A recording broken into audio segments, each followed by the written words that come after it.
friends. Welcome to Patch and Play.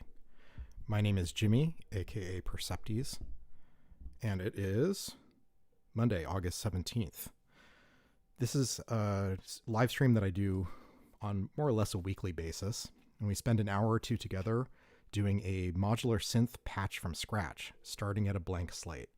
So as I have before me, and as you see before you, we have a whole bunch of synth modules in a few cases, and there are no cables connecting anything. So we don't know where we're going to end up, but we're going to take a little journey together and hopefully have some fun along the way. So while we wait for people to trickle in, I will do my usual intro spiel. For anyone who is watching this for the first time and is not familiar with modular synthesis and what this is all about, this is a method of synthesis where rather than having a single instrument called a synthesizer, you're building your own custom synthesizer out of smaller pieces.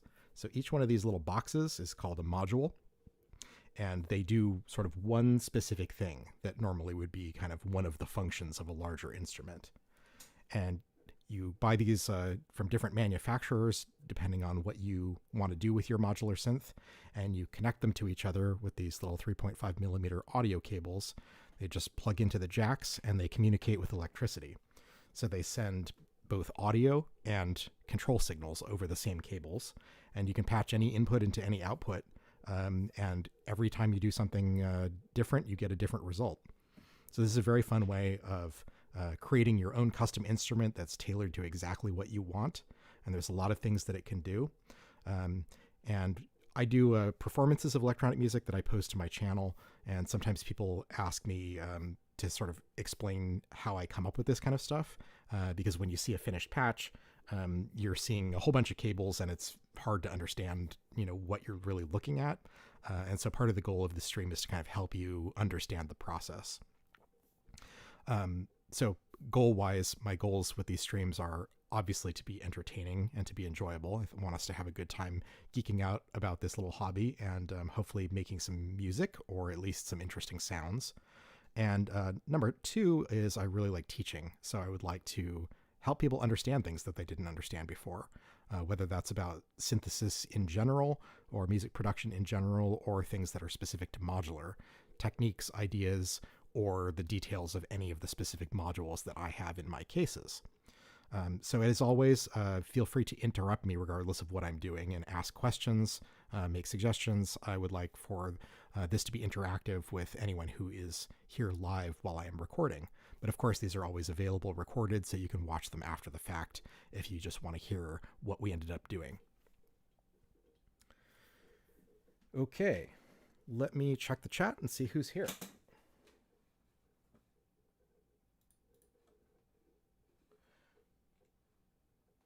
We've got Sunburst Studios and Bad Machine. Volume seems pretty low, by the way. My speaking voice? Let me see, I guess. Why would it be low? Okay, well, I turned it up a little bit. Let me know how that sounds. Hopefully it was at least audible if you just turn your volume up. And we'll have to see once I start playing some actual synth sounds, how well you can hear my voice over it, because it's been kind of a work in progress to get the right balance. I now have some compression set up, so when I speak over the music, it should automatically duck the music. But I've heard kind of conflicting reports about how effective that is, whether it's ducking the music too much or not enough. So yes, please do let me know. Okay, I've said this before and I will say it again. I don't really plan specifically what I'm going to do on these streams. Obviously the point of it, like I said, is to kind of show the process and patch from scratch. But I usually think a little bit about what I might do on a given day so that I'm not like coming up with an idea on the spot. So there's a couple of ideas that I had today that are kind of not related to each other, and I don't know if they really go together. But I think maybe that will give us a good and interesting outcome because we don't really know what to expect. Interesting. Overall volume is way lower than the videos I came from. Okay, I guess I can keep turning up my volume 1 second. I don't know why it would be so much lower than usual. I'm using pretty much the same settings as always. But yeah, I turned it up a little bit more. Hopefully that you can hear me a little bit better. Let's see. Module 87, welcome to the stream. Hello from Lancaster, UK. Glad to have you here. Yeah, this tends to be a good time for Europeans because it's evening there. It's 1 o'clock in the afternoon where I live, so most of the people in my time zone are in the middle of their workday. So that's why from time to time I do these streams on the weekend instead of my usual Monday to give people a chance to show up if they can't come to the usual time slot. So my two ideas that I had for maybe a starting point today. If you've been watching my channel, you may have seen this past week I released a video about Plaits Palette, which is a web app that allows you to customize the firmware that's running on Mutable Instruments Plaits, which is this guy over here. A very popular module. It's a macro oscillator, so it has multiple sort of digital synth algorithms in it, and you can press the buttons to switch which algorithm you're using, and the controls change based on which one you're using. So it does a lot of different things. And so you can flash custom firmware onto it, and this little web app allows you to completely customize every slot of the firmware. So you can put different algorithms in different places, and it's got a library of algorithms that are not part of the original stock firmware, including all of the algorithms that are from Braids, which is sort of one of the oldest modules from Mutable Instruments, and to which Plaits is kind of like a spiritual successor. So there's a lot of new stuff to try. It's got a whole bunch of other features. If you haven't already seen the video, take a look at that later when you get a chance, because it's very interesting, very cool. So I've been testing it out a bit. I've flashed several different sort of custom firmwares onto my module to try out a few different algorithms that I hadn't used before. And I just did another one right before the stream. I have put the Braids wavetable models in the slot that would normally have the speech synthesis. That's a hard word to say sometimes. Speech synthesis, the bottom green mode, which kind of simulates like human speech. So that mode I very rarely use, and so I thought that was a good candidate for replacing with something new to try. As it turns out, the wavetable mode for Braids that in Plaits Palette is very large. So if you install that, you have to remove a bunch of other stuff for it to fit on the flash storage on the device. So I also removed I think 3 other algorithms. I removed the 2 rings algorithms in the red modes because I have the real rings, so I don't need that. And I also removed the like chiptune model, which is the last orange algorithm. So we wouldn't use them today anyway. So I thought one thing we can do today is sort of explore that that Braids wavetable model that I flashed onto Plaits. The other thing is I have a guitar pedal set up. Let's switch down to the let's just do the overhead. So as you can see in the bottom left corner of the screen here, I have the Chase Bliss Mood Mark II, which I've had for a few years, and I really enjoy it every time I use it. So I think we used another reverb pedal last week or maybe the week before. And so I thought it might be fun to kind of, over the next few weeks, kind of cycle through my different guitar pedals to kind of integrate some additional effects into the usual suspects here. Last thing in terms of case changes, I have flashed a few different firmwares onto my noise engineering modules. So today we are rocking Cursus Iteratosilia, which is like a wavetable. I think they call it a dynamically generated wavetable synth. Tauros, my beloved Tauros Iteratosilia, which is a drone oscillator that I really like. And then Desmodus as usual, but also Fala Versio, which is like a filter, but it's like a speech synthesis filter. So it's supposed to emulate the vocal formants in a human voice that cause it to kind of sound like vowels. And I used this a bit when it first came out. I think Tauros and Fala came out at the same time. But I haven't used it in a long time. So I was like, what have I not used recently? Let's try that out. And to be honest, I barely remember like what the controls even do. So if we get to this today, which we probably won't, I'm going to have to look at the manual to remember how it works. Okay, let me catch up with the chat before we start patching.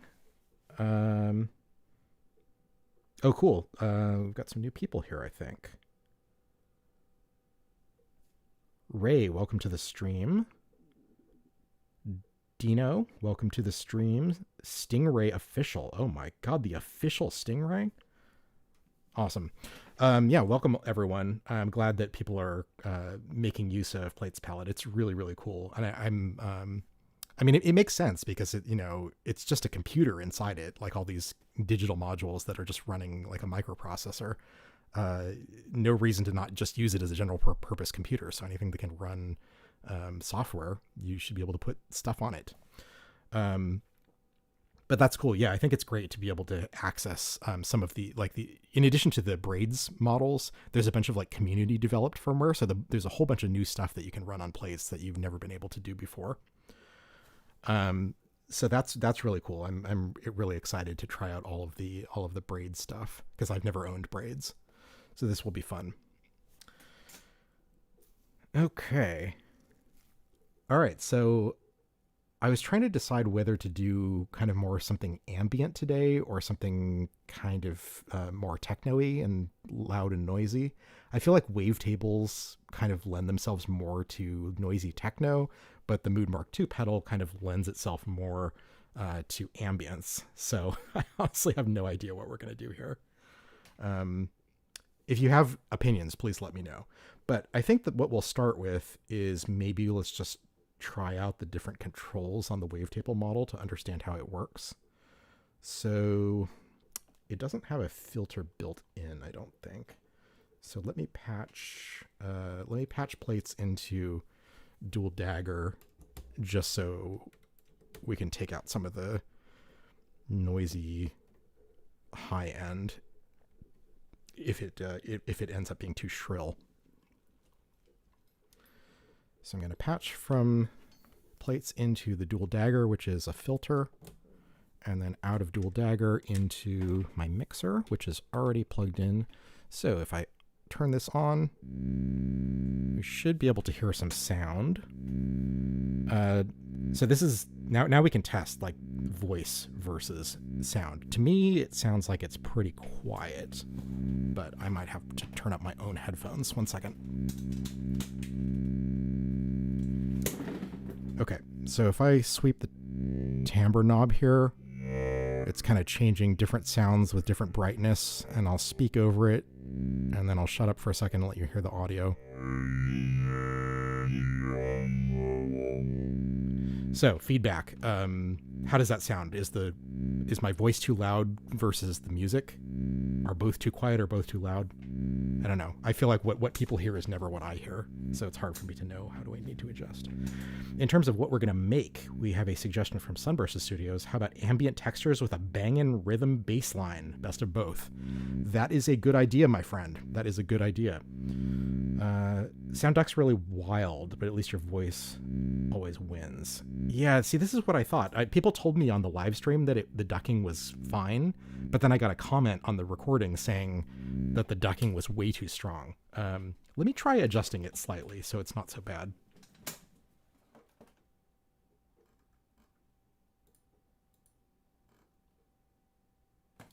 This may not actually work on stream. You may lose the picture for a second. Just 1 second.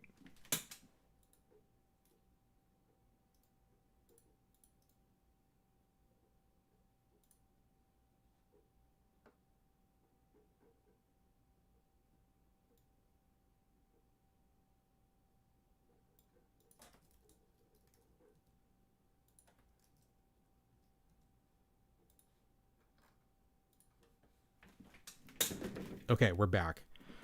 So I've adjusted the compressor settings. I reduced the amount of compression and also increased the threshold. So let's bring that voice back in and let's see how it is now. Sorry for doing this live on stream, but I think just getting it right so I don't have to change the settings or guess anymore is going to benefit us all in the long term. How does this sound? Can you hear me okay? And can you hear the music okay while I'm talking? And if I stop talking, how's the levels? Pew pew pew, welcome to the stream. Okay. So sounds better now? Okay, good. All right, we'll leave it at that. We may need to tweak some more depending on other feedback, but I don't want to spend the whole stream just doing technical stuff. Okay, so the Plaits model with, or rather the Braids wavetable models as provided by Plaits Palette are interesting because on Braids, or so I've read from the manual because I've never owned Braids, there's 3 different wavetable models in Braids that work slightly differently. But in Plaits Palette, they've combined all 3 of them into a single model. So the 3, the first mode is like banks of wavetables. Let me unmute it again. The harmonics control on Plaits. Let's zoom in on the left case. So the harmonics control changes which of the 3 Braids models it is. So when you're in kind of the most counterclockwise position, you're in the sort of standard bank wavetable models where you can switch banks and then scan through a table. The middle section, if you get to around noon, this is like an XY map where you think of wavetables laid out in like, I think describe it as like a 16 by 16 grid, creating 256 different waves. And timbre controls the sort of x-axis of which wave you're selecting, and morph is the y-axis. So you have this sort of bicardinal, I guess would be the word, controls over like where in this grid of wavetables you are. And then the rightmost harmonic setting, I think this is called the linear wavetable mode. And in this mode, it's all of the wavetables from all of the other modes just laid out from left to right. And I believe, yeah, the timbre control switches between the different waves. So there's a lot of them, like hundreds. And the morph control in this mode changes how they interpolate as you turn the timbre knob. So when the morph is all the way left, you can hear there's no interpolation. It just kind of skips to the next sound.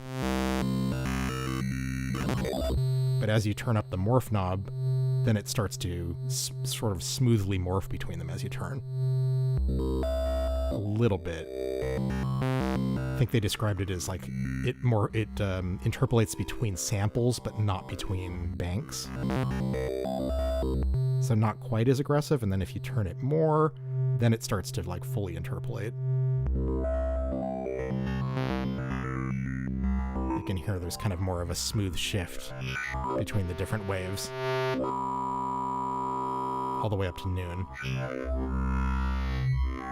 Now it's very smooth. And then if you turn past noon, it has like some sort of degradation where it like is kind of like a bit crusher or distortion or something. But let's turn it all the way up. So it just kind of gets more gritty. That's cool. So this could definitely be useful for some loud, aggressive techno. So that's the linear wave mode. Let's go back to the grid mode. I just kind of skipped through it, but I didn't actually try it. So again, this is the x-axis and the y-axis of a sort of 2-dimensional grid of wavetables. So changing the timbre will change the x-axis, and morph will change the y-axis, but every slight turn of either knob will give you a different wave, and you're interpolating between adjacent cells, so you kind of have a constantly smooth morphing sound. Which, to me, this sort of control is familiar because it works the same on Mutable Instruments' drum module grids, which is kind of the same idea, except it does it with drum patterns instead of wavetables. So you think of like a bunch of different pre-programmed drum patterns laid out in that same kind of grid spreadsheet orientation, and your X and Y controls determine which of the pre-programmed patterns the module is playing back, but you can interpolate between them, and it kind of mixes the rhythms together, which is really interesting. So this is kind of a similar idea. Yeah, terrain is a good word for it. Okay, so that's cool. And then the far left mode, which we started with, this is like the standard wavetable bank. So the timbre knob scans through the table. That sounds like a very formant-rich one, like it sounds like kind of a human voice. And then the morph knob changes the bank. And this has no interpolation, so you can hear it just kind of snap to the next one.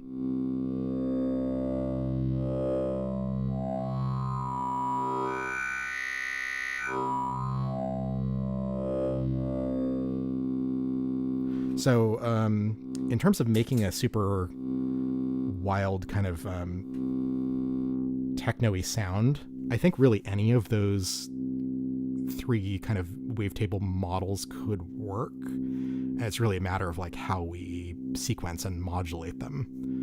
But I'm kind of inclined to go with the wave line one, the third one, because then timbre gives you, on a single continuous control, access to every single wave.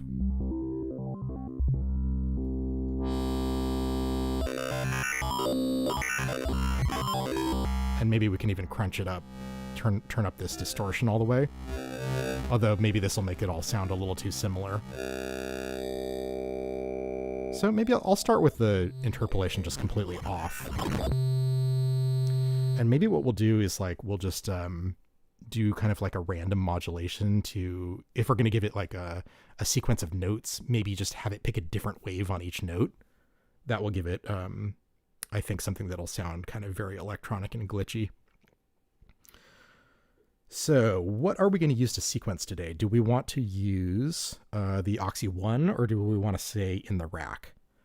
I feel like Oxy 1 is easier to like program in a specific melody, but for something like random modulation, well, maybe we don't necessarily want to randomly modulate the pitch. I think we just want to randomly modulate the wave that each note is playing on. So I feel like we've used Bard Quartet a lot recently in the last few weeks, which is my my 4-channel quantizer. But I don't know. I feel very very torn about how to sequence this. Maybe we'll start with the modulation. And I think a good way to do this kind of like changing on every step modulation is to use mimetic digitalis. That's kind of my favorite for this kind of sample and hold sort. I mean, it's not really sample and hold because it's a pattern that repeats. Yeah, we could potentially use marbles as the sequencer. Maybe we'll start with that. We can just sort of fish for ideas. Because honestly, at least during a live stream, that's kind of how I end up using the Oxy 1 to sequence pitches most of the time, because I don't want you to sit here and like just watch me tapping buttons on the sequencer trying to come up with a melody. I don't think that's very interesting to watch live. Although that is true that there's maybe better visual feedback, as Ray says, that you can actually kind of see the grid and correlate the sequence with what you're hearing. Yeah, I feel torn. So let's start with the modulation, and I will think about what we should do. Quasar wants stages. Okay, so we've got all sorts of opinions about where our sequence should come from. Maybe we can use a sequential switch, and we'll use all three sequencers and just switch between them. How about that? Okay, but let's get our modulation sequence going. So I'm gonna use a clock from Pamela's Pro Workout. I have it already set to 140 BPM, which I think is a good rate for techno. Let's plug in a 4x 16th note clock. Let's plug that into the advanced input on mimetic digitalis. I'm guessing that most people know mimetic, but just in case, let me zoom in and explain what it's doing. This is a 16-step CV sequencer.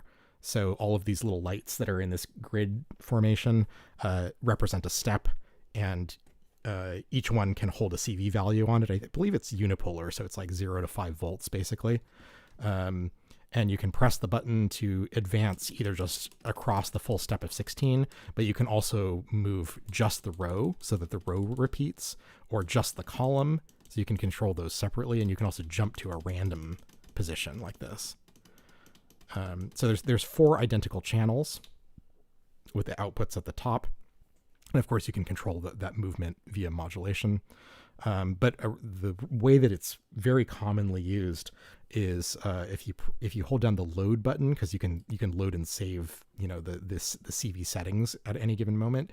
If you hold down the load button and press the shred button, shred is like a voltage randomizer. So that will pick a random voltage for all 16 steps on the currently selected channel. So this is a great way of getting like a completely new modulation pattern that's like stepped modulation, very good for a 4/4 time signature. And then you can sort of play this in real time, because every time you hit load and shred, you get a new set of 16 random voltages. So if I start the clock on Pamela's Pro Workout, then you will see the lights flashing there. That is 16th notes at 140 BPM. So let's let the signal back in. from the wavetables, and let's get a cable going. Let's see, will this be long enough? Yeah, not quite. It's always hard when I have the cases laid out side by side like this. I need very long cables for everything. Okay, so I'm going to take that output and I'm going to plug that into the model, or sorry, the timbre. There we go. So that is selecting a different wave on each of the 16 steps of this sequence. And if I shred the sequence, then we'll get a new sound. Because it's going to pick a new set of 16. But it has like a musical quality because it's not just constant random changes, it's the same 16 settings in a row in a loop.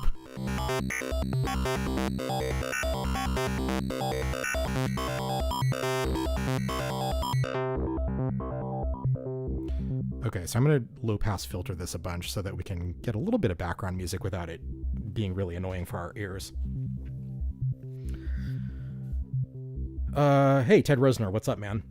Yeah, so today we're playing around with some of the new algorithms on Plaits via Plaits Palette, which lets you customize your firmware. So I've loaded the Braids wavetable models and overwritten the built-in speech synthesis model. So we're messing around with some wavetables today. Okay, now this sounds awesome, like by itself. Like, as an electronic music fan, I could just listen to this. It's just changing the wave of playing a single note. And it's kind of interesting that even it almost sounds like it's not like Plaits is just droning on. It's just there's no start and stop to the notes, but because of those sharp timbral changes on every 16th note, it actually sounds like there's almost like an envelope on it. That's really cool. Okay, let's just get first of all, we need a kick drum. I mean, come on. So let's get another long ass cable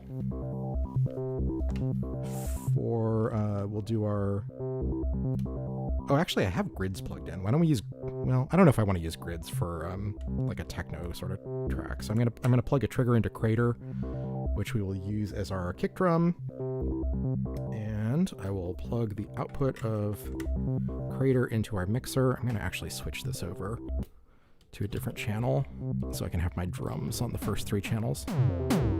All right, there we go. We're already in it.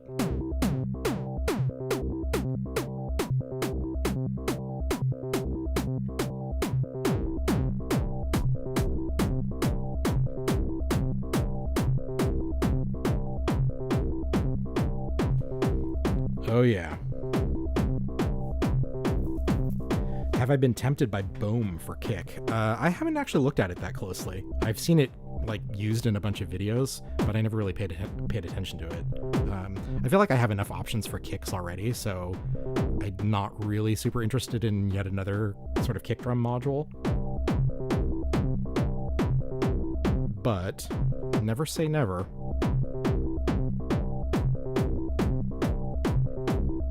Yes, Ass Cable is a brand. I produce them myself, usually about once a day. Oh, Ray, sorry for keeping you up, but I think modular synths are better than sleeping.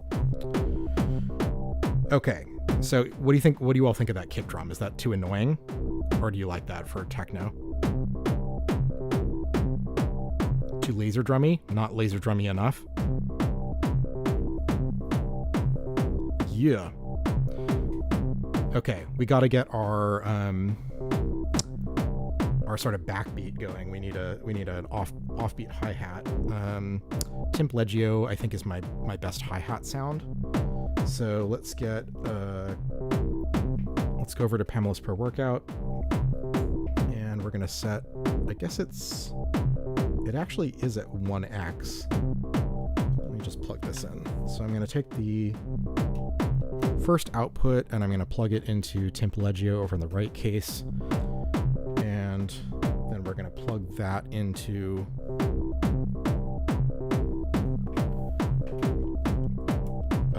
our mixer. I guess I should actually go back to the overhead while I'm in the right case. So there's Timpleggio. Let's unmute that. Okay, so it's the same pattern as the kick drum right now. But if we go over to the left case, I don't know how well you can see the screen at this resolution, but I've gone into the settings for the first output on PAM, and I'm going to go over to the phase offset, and I'm going to shift this by 50%. And that gives us the offbeat. So it's still at a quarter note rate, but it's 50% off, so it's kind of like every other quarter note. Well, not every other quarter note, but just, you know, it starts on the 8th note essentially. Ted says if you don't use the groove boom module, it's overkill. I should really watch a video about it, or maybe I shouldn't, because then if I end up liking it, I'm going to want to get one. Oh, you can read the PAM display? That's great. Okay, cool. So there's our backbeat. Let's get a good hi-hat sound going. So we need a little more decay, I think.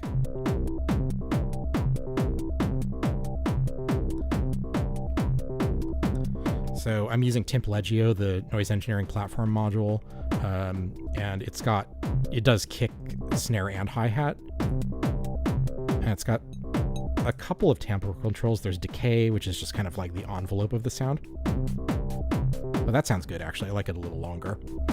So it's got Wackitude. This is kind of a silly control name, but I think it's basically like wave folding.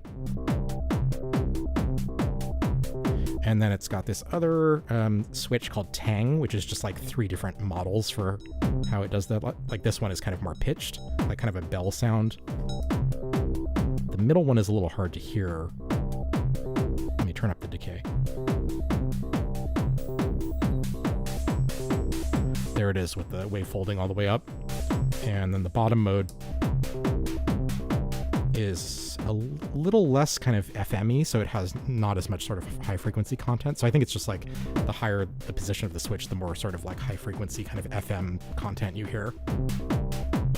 But I actually think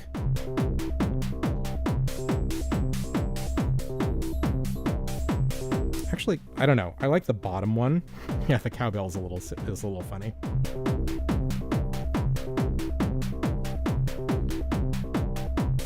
Okay, let me switch up the mimetic sequence.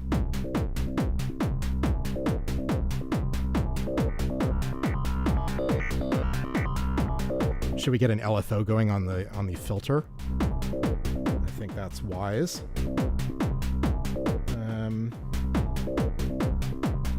I think I want to sync the filter modulation.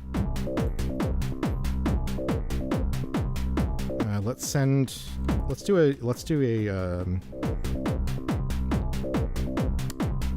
LFO on Quadrax, because I rarely do this. So if you change the mode of Quadrax to this sort of pink purple color, it's a bipolar LFO, which I think that's good. I'm going to send that through the quad VCA. I guess it could use an attenuator, but I'll just use the quad VCA for now. And then from there, I will send it into the low pass cutoff on dual dagger.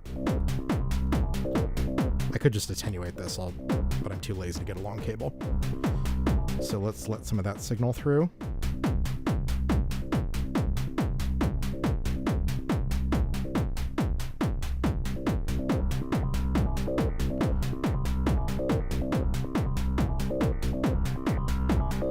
Okay, so when you're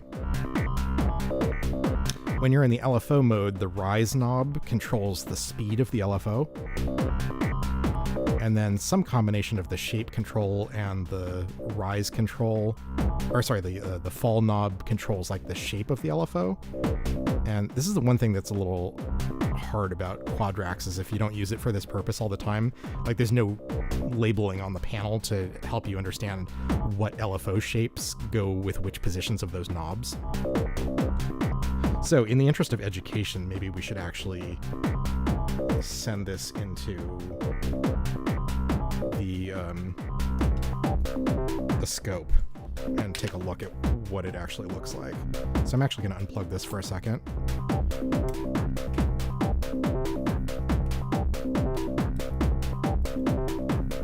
let's send it into our oscilloscope.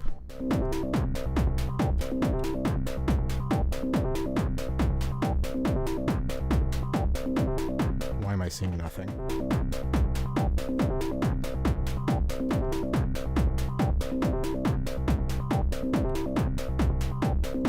DC coupling is on.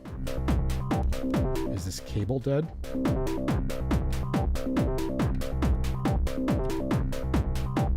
Auto trig.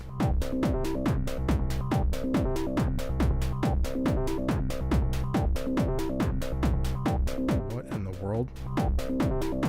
Oh, it's just really slow, maybe. Oh, there we go.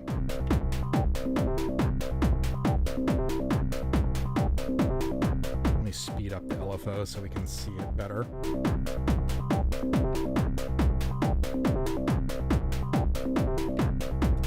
Oh, I have it in the low frequency vacillation mode. I forgot about this. So if you hold down the button... Oh, sorry, I haven't been showing the pod. What I was looking at is the line wasn't moving on the oscilloscope, and I was confused as to why. Yes, I think it was because I was using an ASS cable instead of a regular one. So if you this is another really cool feature of Quadrax. If you hold down the mode button, it'll switch into an alternate version of that same mode. So the LFO, if you hold it down, turns into this vacillation thing, which is kind of more like a smooth random voltage. You see how it's kind of just like randomly ramping between different waves. But if I hold it down again to go back into the standard mode, then we get a standard LFO shape. Okay, so let's go to kind of with the knobs. Ah, yes, okay, that makes sense. So we get a normal sine wave if we have the shape knob all the way counterclockwise and the fall knob in position. And then we can get more of a kind of rounded bump like that by turning the rise knob, or sorry, the fall knob, or we could get kind of more the spiky exponential kind of look. And then what does the shape knob do? Ah, the shape knob is like some degree of sort of fold or steppiness on the waveform. So you can see you can get a lot of different LFO shapes just out of this module that's kind of, at its base use case, you think of it just as an envelope generator. But this is pretty cool. So let's maybe do a fairly slow one. Actually, I should really clock this. Let me go back to the big view. Actually, can you all see the trace on Mordax data when I have the overhead camera on? I can see it on my preview, so I'm hoping that that's visible. Yeah, Mordax data, there are a few things that I don't like about it, but it's really invaluable. I think as much as it might hurt to sort of pay for something that doesn't make a noise, it's so useful. And obviously for me, because I do educational videos where I'm explaining like concepts and like what's happening in a modular patch a lot, it's really important that I be able to show a visual reference to help people understand things. Okay, so let's get a clock cable so that we can clock this LFO, sync it to the tempo. So that second output, I'm gonna, let's see. Let's just go back to the sine wave for a second.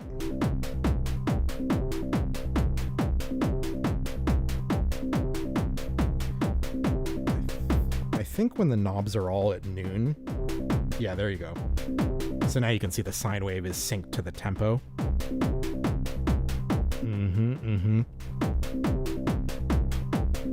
Okay, I think we're good now. Let's send this into our VCA.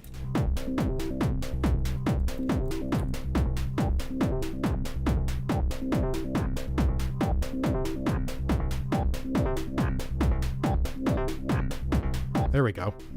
Now we've got you can hear the filter modulation happening. Maybe, so I think the rise knob works as a clock divider when you have a trigger clocking the LFO. Let's listen.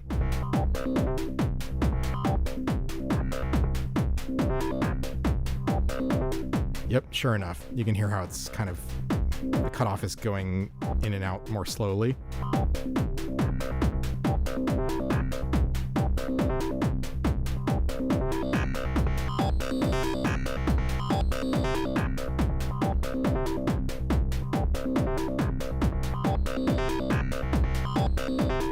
Okay, I want to get some more like fancy modulation going with this, because in addition to having that kind of small amount of variance like that, I also want it to like, so it's kind of, you know, I've attenuated this by about 25%. So if you think of this as like kind of like automatically moving the knob, it's basically doing this, but it's not turning the knob very much. And so I'd like to also like keep that sort of wiggle going, but also change which part of the knob it's wiggling, like this.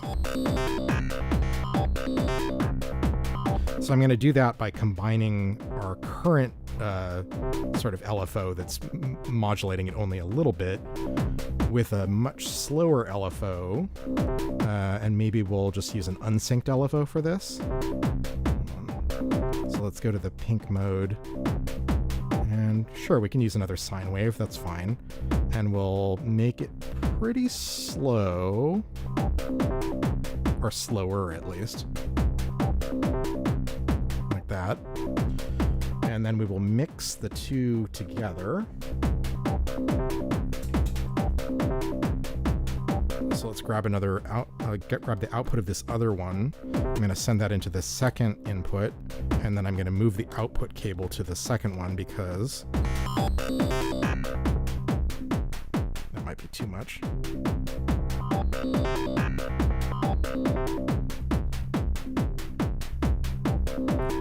Yeah. Maybe this needs to be at 25% too. Or I need to just offset it a little bit so it doesn't get too low. I don't want the filter cutoff to go so low that you can't hear the sound.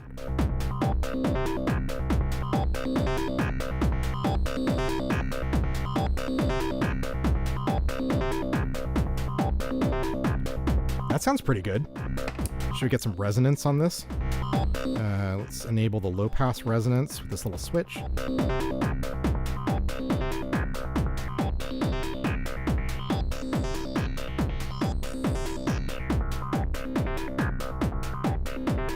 I have the jumper on the back of the module set to not turn up the resonance too high, so this doesn't self-oscillate. I find that resonance is actually quite subtle. It's easier to hear when the cutoff is lower. I'm just going to leave the resonance all the way up to get as squelchy as possible, which I think is appropriate for this type of music.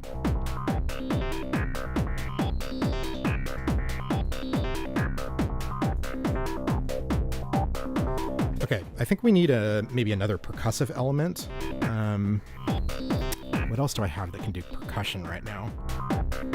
I mean, I do have fracture over here in my pod.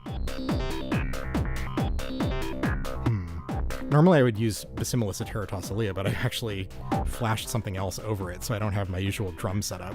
We could use Doppler. Maybe this would be good for kind of another sort of metallic or sort of white noisy sound. I'm thinking maybe something kind of fast. Maybe like a sort of a triplet. Let's go over to PAM and set up the third output as like maybe a 1.3x multiplier, which is like 4 against 3. So let's patch this to... Let's patch this to Doppler. And I'm not going to plug in a body sound, at least to start with. Let's go over to the right case. We're going to plug this into the trigger of Doppler. And let's get the audio from Doppler plugged into the mixer. Let's unmute that.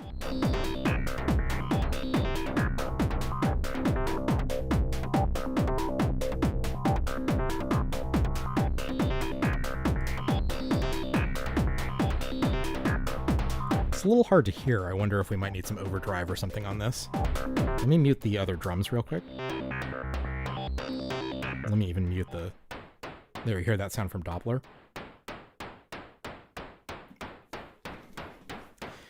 Ray has 0 drum modules and 0 interest in techno, but getting excited to try this.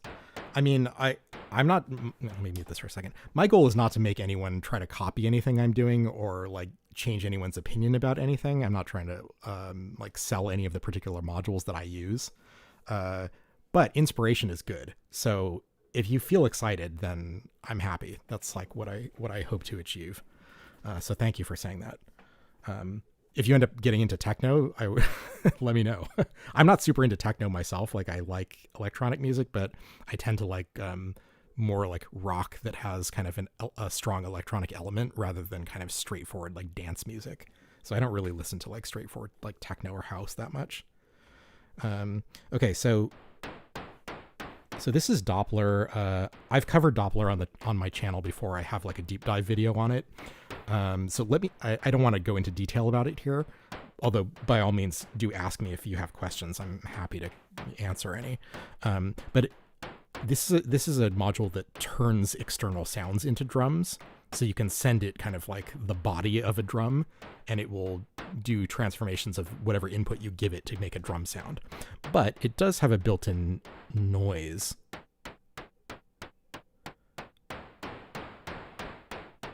But it's kind of quiet.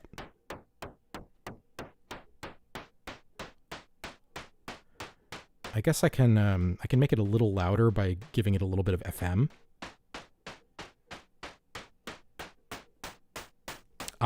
Also if I turn the attack all the way left, it's kind of, this attack knob is very similar to the way the attack works on Bassimilus, if anyone's familiar with that. That when you have the attack knob at like noon, it's like kind of an instant attack with a tiny bit of noise transient. Turning to the right will slow the attack down, so it kind of ramps in. But if you turn the attack left, it's not that it gets shorter, it just adds more noise to the transient. So you can hear as I turn that attack left, we get more of that noise. So that gives it a little bit more. Maybe make it a little shorter. Let's listen to the drums without the synth line real quick.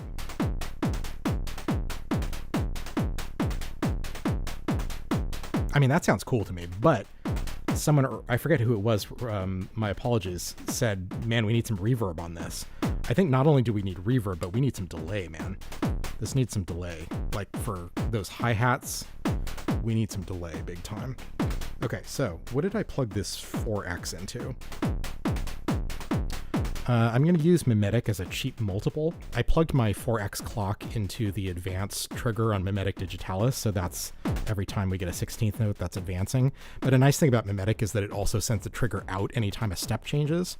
So in this case, we can just kind of use it as like a through box where we're sending it a 16th note trigger, but we can also get that 16th note trigger back out of this T output. So I'm going to use that to clock a delay. Let's plug that guy into the sync on the black stereo delay. I'm actually not sure if this expects a 16th note clock or a quarter note clock, so this might actually be wrong. We're gonna have to listen. And then let's get our send configured. So I've already got my second, the second send on the mixer is running to the Mood Mark II, which we'll hopefully use in a minute. But I'm going to plug this first send into the black stereo delay. We'll use this as our delay for the percussion. All right, so there's the input, and then let's do the return back into the mixer.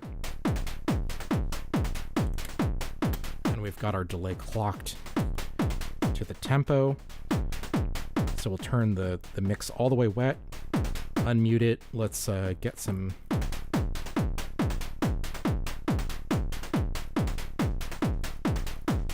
There, you hear that? Oh yeah, that's what this needed. I've got the feedback up fairly high, like more than 50%. And this, I think in this mode, the time knob, when it's clocked, will work as like a divider, like a multiplier or divider of the incoming tempo.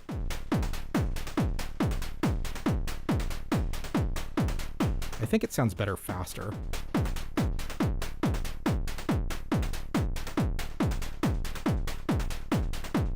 That sounds good to me. Let's turn up the feedback even more.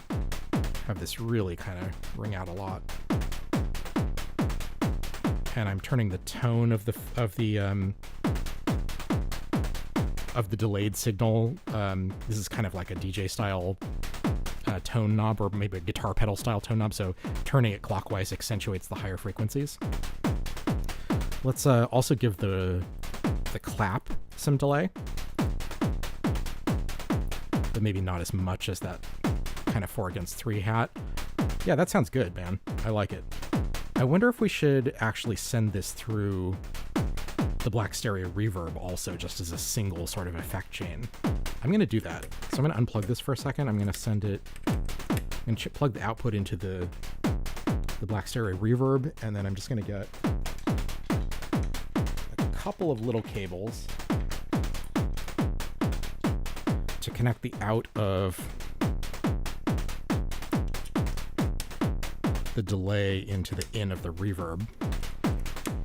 And in this case, I'm going to have to pull back the wet dry on the delay, because otherwise we'll only be reverbing the delayed sound. So 50-50 on the... This may not work super well as a send effect, because I don't really want dry signal coming back. Let's get the tone up, the feedback. Are we hearing anything? It's awfully quiet. This might not work super well. Oh, I should also go into like the digital delay mode. Or no, BBD is probably good for this type of music. It's really, really quiet. Interesting. I think it's probably not meant to be chained like this as a send effect. That's unfortunate. I mean, I don't think it... Yeah, I don't really hear it as much. What do you all think? I mean, I feel like the delay is kind of lost when doing this. Or I could do kind of 50-50 on both of them.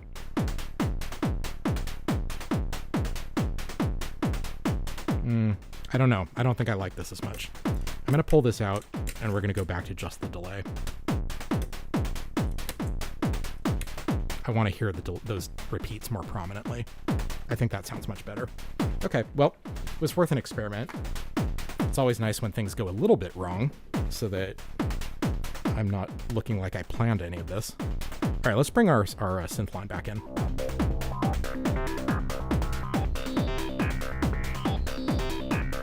I almost feel like we don't even need a pitch sequence for this. It's just like...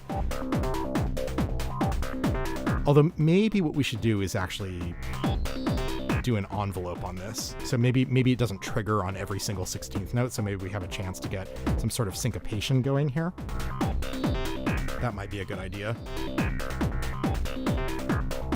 So what are we going to use to trigger this? Well, first off, let's get marbles involved. You're not hearing the effect, really? Here, let me mute it, and you can hear. You should be able to hear the difference. Let me mute the synth and just listen to the percussion. See, when I turn the, let me go over to the right case so you can actually see me change the switch. When I muted the delay effect send, you should hear it go away. Here, I'll turn it back on. You hear that? Is that too subtle? I can always give it more. Let's send more of those tracks to the delay. Oh yeah, when it was chained. Yeah, I agree. I think the reason is because the black stereo delay and reverb need a fairly hot signal, it seems, and so they seem to work better as either individual sends or as like insert effects. Because, you know, when I'm sending this kind of like when I'm using them as an effect send and I'm not sending the full strength signal through the effect send, then it's kind of just not really in there. Oh yeah, someone asked earlier, there's a lot of chat today, so I'm struggling to keep up. Oh yeah, Arrow asked, welcome to the stream, by the way, Arrow. I'm not sure if I greeted you. Asked what kind of rock I like with electronic elements. There's a lot, but I will say in terms of electronic music, my favorite electronic band is Massive Attack, which I guess they're regarded as trip hop more than like electronica, but I really, really like their style. Not just the famous Mezzanine album, but I actually really like their other albums too. So the one that they did in the early 2000s called 100th Window, which I think was not super well received. That's one of my favorite albums of all time. I love that album. And I also like their most recent album, which is like 10 years old at this point. We can talk about that another time, or maybe just offline. Join the Discord, actually. Let's talk about music in the Discord. Okay, let's bring this back in. Okay, so what was I going to do? Oh, yes. I was going to... Let's get a... I'm going to take another quarter note clock and use that to sync... Yes, Portishead is good too. Actually, Portishead's album, Dummy, that's the first album that I ever owned on CD when I was a teenager, to give you a sense of how old I am. Okay, so I'm setting the clock into...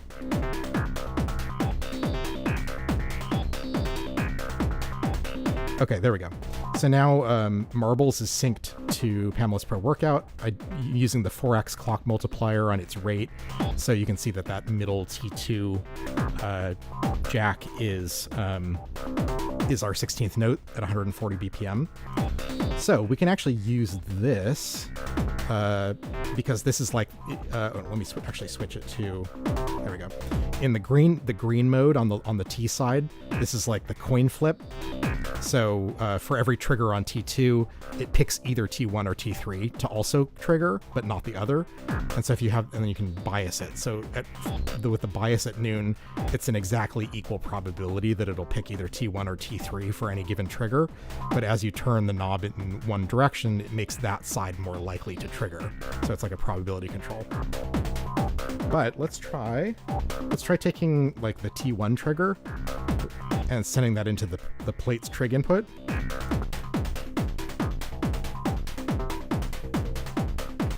Interesting. Okay, let me mess with the internal envelope.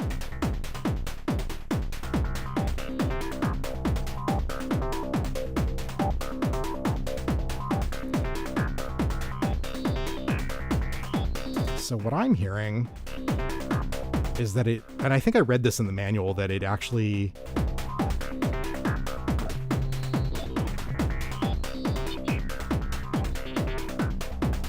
I think it doesn't actually envelope.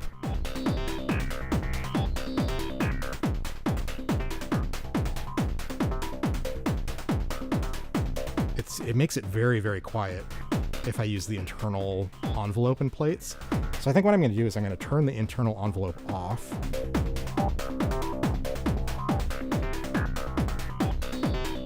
Oops, I accidentally hit the frequency knob. Okay, let's get us back to where we were. I think I'm not going to trigger it here. I think I'm going to send it through a VCA. So let's send it through the third channel of the quad VCA, and then we will, instead of this, actually we can use stages. How about that? As an AD envelope. So I'm going to plug it into we really just want a decay envelope. So I'm going to plug it into the 6th segment of stages, and that's going to send out an envelope signal, which we can use to open the VCA. Where'd this cable go? Ah, yes. So this then goes into the filter. Yeah. And then we need to get that signal from the envelope that we just created on stages into the CV input. And why am I not hearing anything? Oh, yeah.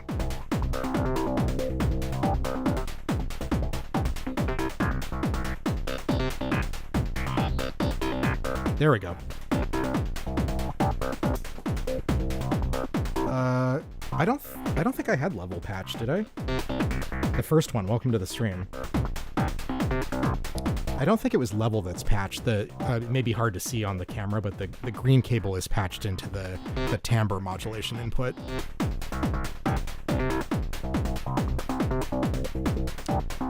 Okay. I think that sounds a little bit more interesting because we're now kind of like skipping triggers. I'm going to turn the bias a little counterclockwise so that we get triggers more often than 50%. Okay, so now the slider on stages will control how long that decay envelope is whenever it triggers. Oh, that sounds really good right at that kind of length.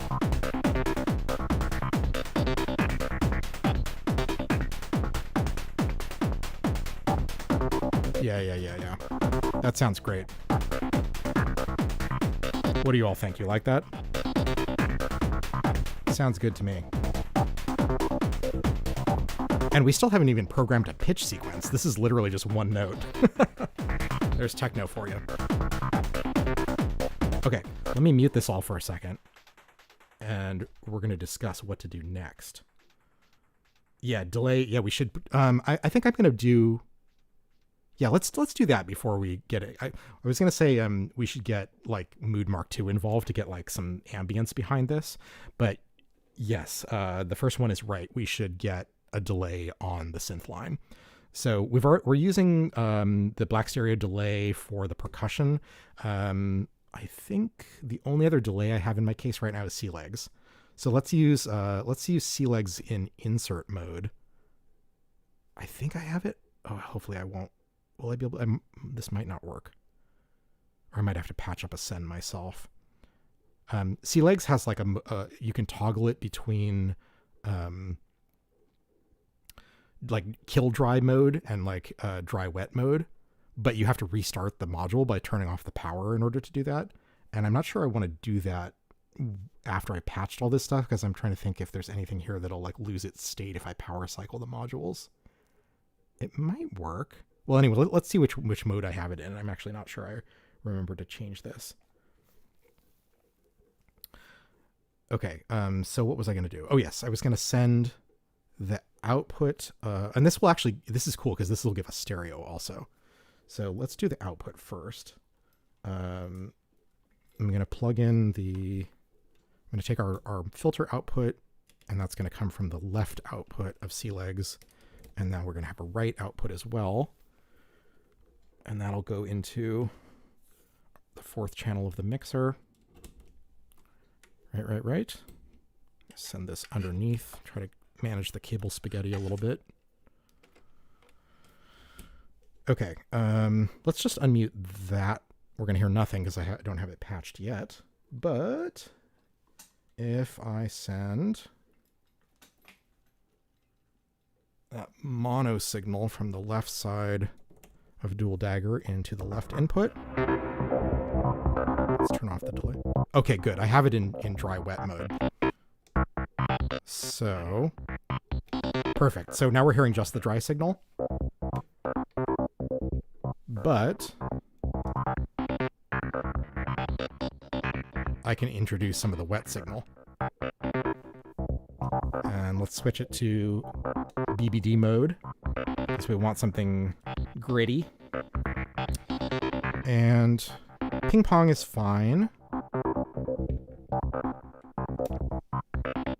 And then we've got three different sort of, I think we want a longer delay. That actually sounds pretty good. What do y'all think? I'm going to turn up the color slider to give us a little bit of sort of analog distortion on the mixed signal. We could give it a little bit of reverb just through this.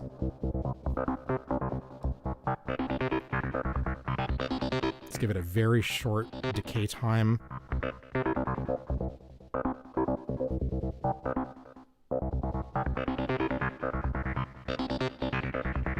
Oh, that sounds pretty good. What do y'all think? I'm liking it. Okay, let's bring the drums back in.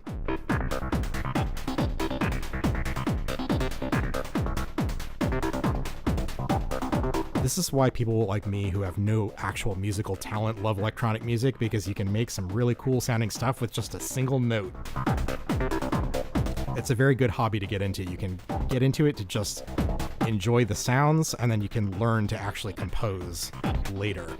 You don't have to be a great musician from day one to enjoy music.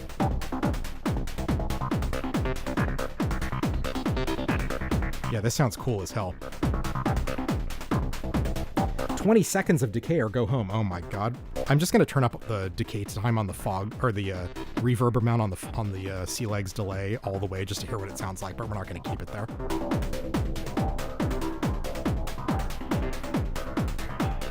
That's actually not terrible with this blend of dry wet.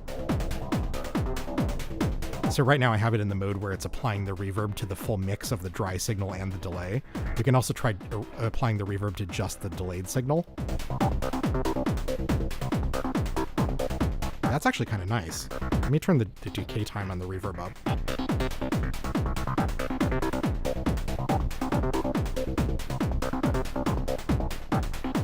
It's maybe kind of smears out the delay a little bit too much. Ted Risner says, Edgar Allan Poe claimed to have no talent at writing. So, is the analogy you're making here that you actually think I'm a good musician? If so, I'll take the compliment. In either case, thumbs up to Edgar Allan Poe. He's most certainly better at writing than I am at music. I think that's just a fact. Yes, we definitely need to get a drone going with this. Let me turn up the feedback also.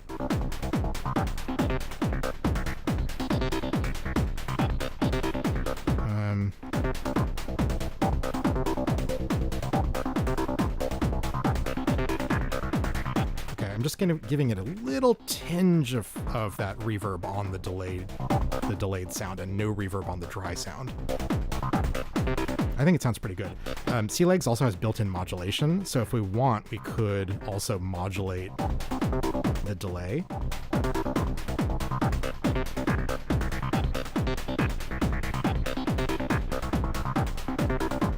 Yeah. I mean, it's not super obvious. Let me try turning up the rate. You can change the wave shape here, which is a little hard for me to see at the angle I'm sitting at, but...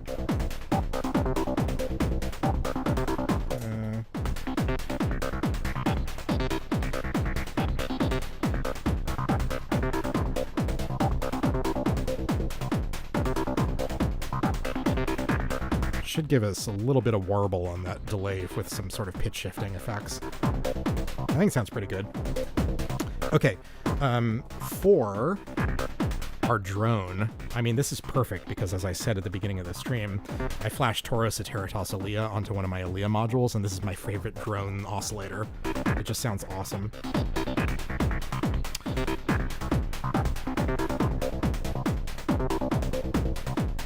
Sunbursta is inspired to go do some music. Unfortunately, well, I don't know. I mean, it's too bad. You know, it's one of the things about the internet is like, if we were all together in person, you know, get your stuff out, let's jam together. But a little hard to orchestrate something like that online. Okay, let's send, I think maybe we'll send Tauros. I'm going to send it through a filter, just so we have the option. This is a mono oscillator, but I'm going to send it through Icaria just because it's the filter that is nearby. Oh no, actually, let's use Neptune because that's mono. So in case we have another stereo voice later, we don't have to worry about using up our stereo filter. Okay. Oops. Wrong cable color, trying to stay consistent as long as I don't run out of cables. It's a shame about these ass cables is that you have limited amounts of the same color. So eventually I'll run out of the colors I want. Okay, I'm plugging this filtered sound of Tauros into channel 5. Let me mute the drums for a second just so I can tune this. And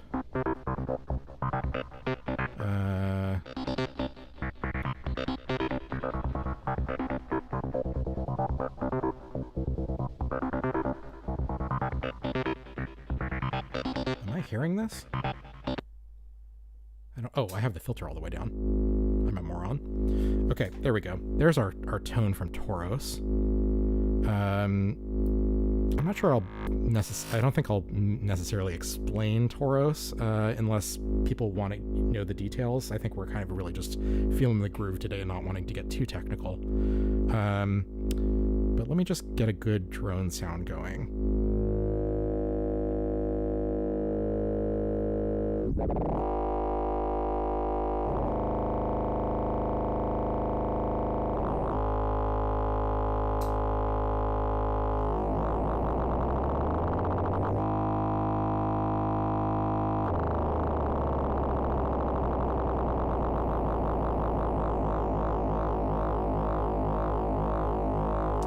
Let's see if it's on the same note. Let's turn this down.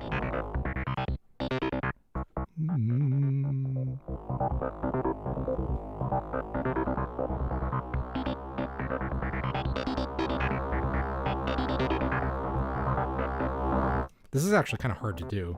Maybe what I'll do is...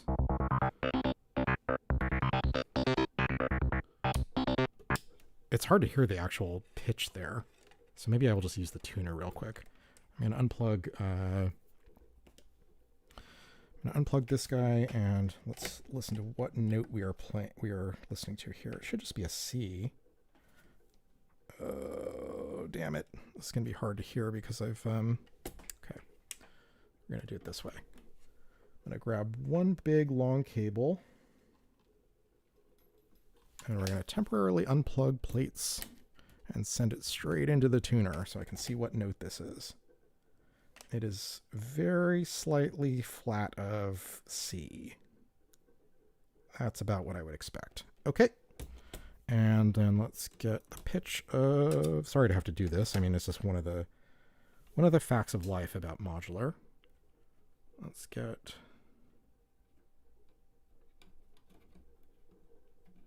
I should really do the fundamental out. Oh, I have that plugged into the wrong jack. Okay. Oh, I was pretty close, actually. So there's C2. So they're actually in tune with each other pretty well. Okay. We're just doing a quick tuning because it's a little hard to hear when it's like playing a sequence with different notes like that. And I've now lost track of my cables. Where is... Oh, here we go. Plug that back in. And there was something I unplugged over here. This guy was plugged into Tauros.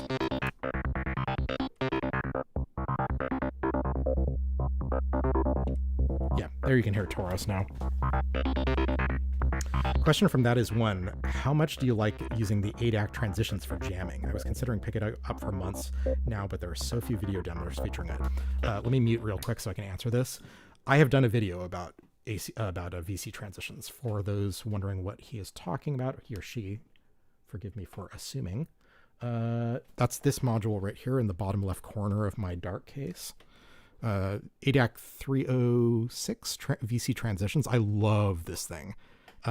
So something that I'm kind of enamored with is, for those familiar with the Electron Octatrack, it's got a crossfader on it. It's like a groove box, a sampler, but it has a physical crossfader on it, and you can set up kind of an A and a B state, where each of the states is like any arbitrary combination of parameters across the entire synth, multiple tracks of sampler with effects and everything else. And you can just transition between them. So you're sort of like morphing from one parameter value to another physically by moving your hand. And that degree of like performance control is something that I've always wanted in my other instruments. Like, I actually don't have an Octatrack because I'm not a big sampler user, but I really like that idea in terms of like performance transitions. So I've done, I think, at least 2 videos on ways to achieve something similar to that in modular. So after the stream, or at your leisure, take a look through my video history. I have a video that's called like Octatrack like scenes in modular or something like that. It shows a picture of an Octatrack in the thumbnail. And in that video, I talk about how I use VC transitions for exactly that approach. But just really, really briefly, what this does is kind of what I was describing, is that you have 5 CV outputs on this thing that correspond to these 5 rows. And each row has kind of like, what do you want the A state to be CV wise, and what do you want the B state to be? And as you transition this tiny little slider with your finger, it changes the CV values of each of the 5 outputs from your minimum position to your maximum position. So it allows you to smoothly blend up to 5 different destination parameters at the same time. And there's some more detail to it. And of course you can send the different CV signals through mults so that you can affect more than 5 parameters if you wanted. But it's really cool. And if you watch some of my previous musical performance videos, you can see examples of me using it in exactly the way I just described. You can do a similar thing without this module. I have another video called like voltage plus, I actually can't remember the title of the video, but the thumbnail shows a picture of the quadrat. Yeah, this one U module with the 4 knobs. And it's like the thumbnail says voltage plus multiple equals macro. And that's another way that you can kind of do that same sort of performance effect idea without this particular module. Just if you have an attenuator, that's really all you need to do this, and obviously multiples. So there's a couple of ideas about how you can do like performance transitions in modular. But yeah, definitely check that out if you're interested in those. I'll probably at some point I'll do that on stream too. Not today, but I really actually haven't used VC transitions for a while, but it's great. Okay.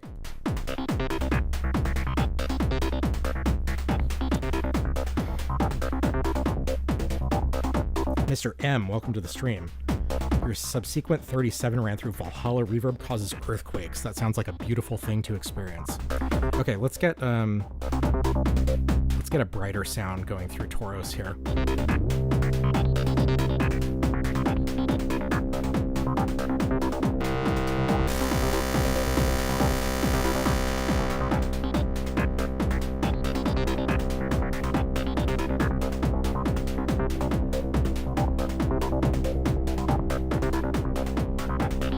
Okay, we'll probably want to modulate this. In fact, why don't we do that? Let me turn these other instruments off so we can hear it more clearly. I'm just going to use Oct for modulation, I think. What time is it? So it's 2:20. I want to make sure we have time to actually get to Mood Mark 2. Let's see. Are these cables long enough?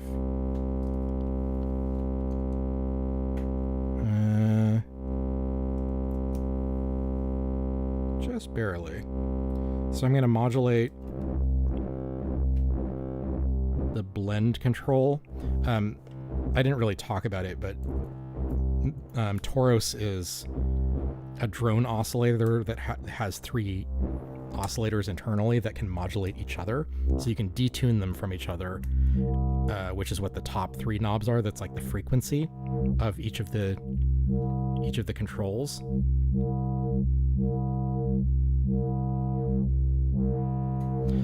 But the bottom 3 knobs is a cool blend where you can, if the knob is counterclockwise, you're hearing the raw oscillator.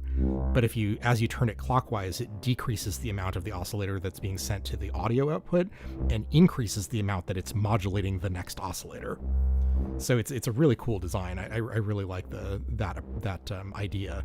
And so if you just modulate the blend of those 3 different oscillators, then you can get some very nice drones. And maybe we'll send, let's send another LFO into the FM input on the filter.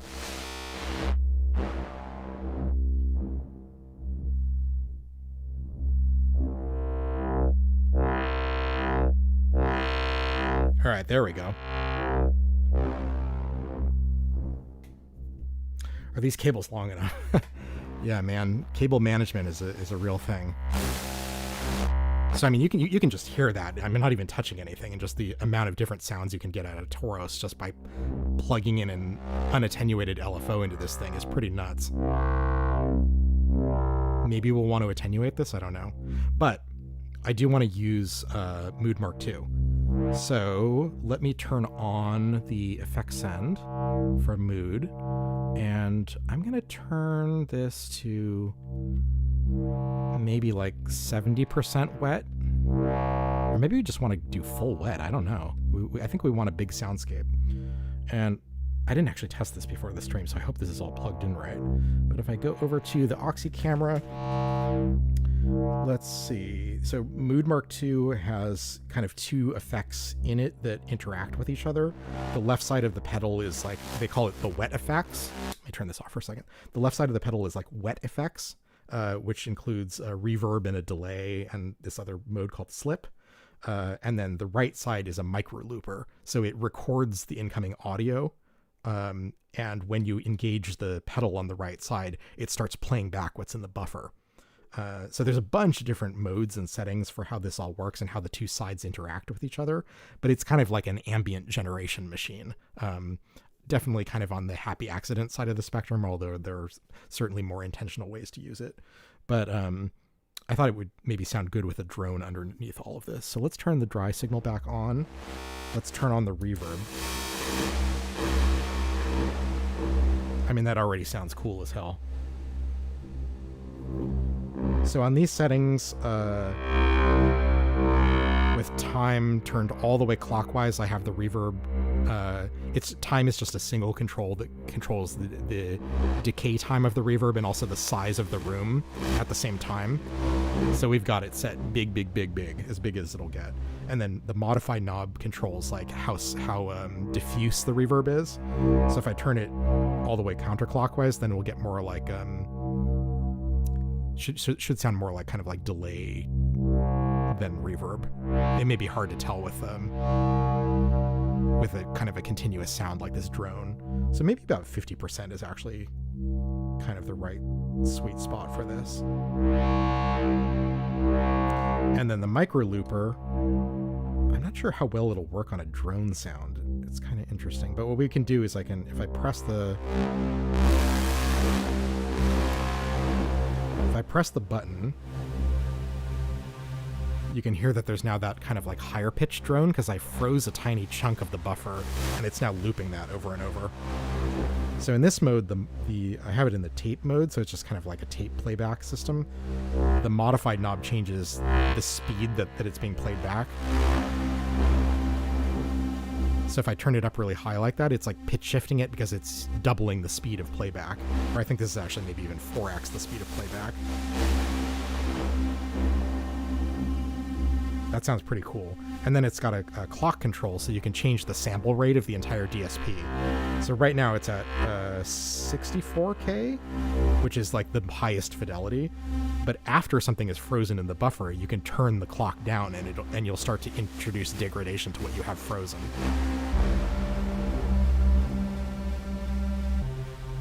So you can hear the pitch shift as I turn the clock down.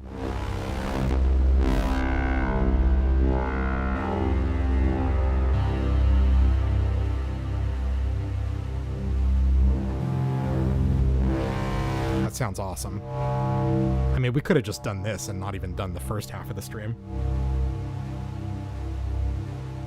Okay, let's bring in the Plaits synth line, see if they go together at all.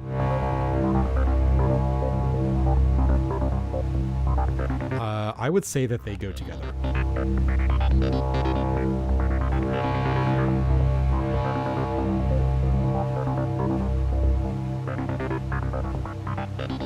Let me pull down the volume of the drone a little bit so it doesn't overpower the synth line. All right, let's bring the drums back in.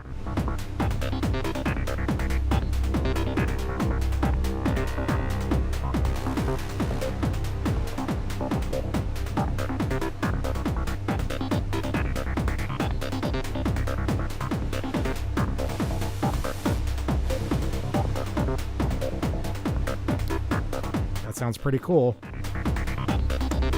Should we get a little bit of pitch variation on the Plaits voice? I think that would be ideal. Why don't we use marbles for that?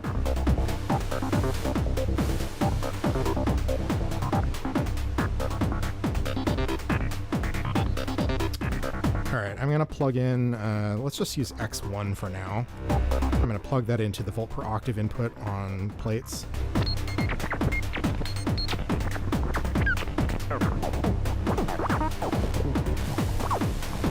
That actually sounds kind of cool. I have the steps control all the way counterclockwise, which just gives a smooth random voltage. So it's not quantized in any way, and it's like it's not stepped, so it's not timed with the clock. It's just like constantly gliding between different voltages.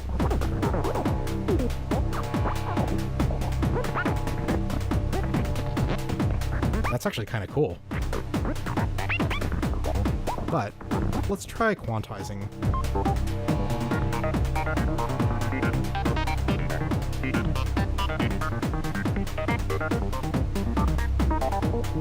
Not bad, not bad.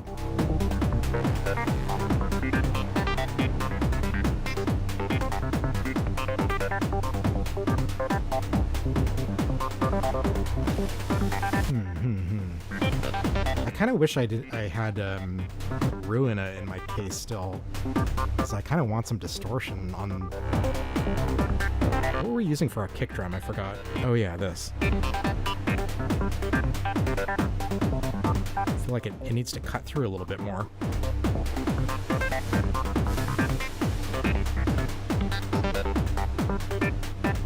And I just realized I've had the same pattern playing on Mimetic for a long time. Why don't we shred this? One thing that sucks about Mimetic is that, at least this is the case on the one that I have, there's a newer one called Mimetic Digitalis, which is kind of a funny name. The new one has a screen instead of the LEDs, and a bunch of extra features, like a built-in quantizer and all sorts of stuff. So it may be possible on the Mark II version, but on this one, you can't control the shred via CV, so there's no way to like automatically shred it after a certain number of steps or something like that. You have to press the button combo.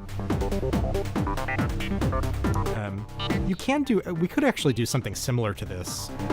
We don't really need to use Mimetic. We can actually do this in Pamela's Pro Workout by just using a stepped random voltage as the waveform on one of the outputs.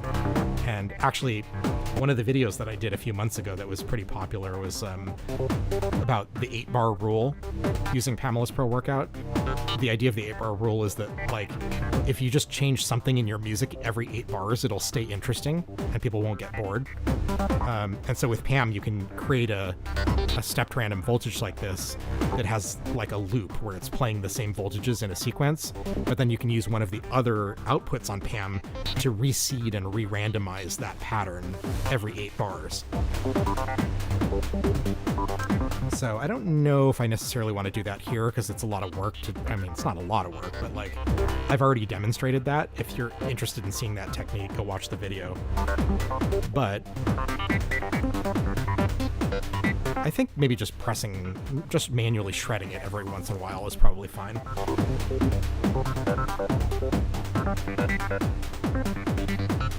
Yeah, so Ted is right. He's suggesting sending like a trigger with a low probability input into like the reset or like the origin. I mean, the thing is I'm just playing it. I'm playing the sequence in order, you know, from 1 to 16. But we could, I mean, we don't even really have to change the values of the CV. What we could do is like CV control which cell is selected. So I think, let's actually try this. If I take a green cable, which I use for CV, let's take the output of... I mean, this will be effectively the same thing as just, like, advancing by random. Oh, here, I know how I want to do this. Here's how we're going to do this. Let me stop the clock for a second. Let's mute this stuff. So I have that 16th note clock coming from Pam, just going into the N input, which advances to the next step sequentially across the rows and then across the columns and then across the rows. So just like you're reading a book. But if I send this clock instead of into the N input, let's send it into my sequential switch. Yeah. And then I think what I'm going to do is from here, ask that age-old question, is this cable long enough? Yes, it is. Okay, I've got Vice Virgo, which is my sequential switch, set in the groupings of 2. This is one of the cool features of this switch, is that it's got 8 inputs and 8 outputs, but it's got a switch that allows you to group them differently. So you can have a single switch that's 8 inputs and 8 outputs, or you can set it to be 2 4 input 4 output switches, or 4 2 input 2 output switches. So I have it in groups of 2. And so if I plug in the first output, I can use actually even a shorter cable here, I think. Just to keep that spaghetti under control. Yeah, that should reach. If I plug in that first output into N, but then the second output into R, the way that the outputs work on this is it actually just kind of, it like shifts them. So when you start off, when you start off, the first input is sending its signal to the first output, but when you advance the switch, it shifts them down by 1. So the first output will be sending to the second output, and so on. And then when you get to the bottom, it wraps around. So essentially it's just swapping which of the 2 outputs that signal is being sent through. And so if I then send a different clock to the advance, like we could give it, I don't know, we'll just try something random. Will this reach? Not quite. I need one of my long blue cables.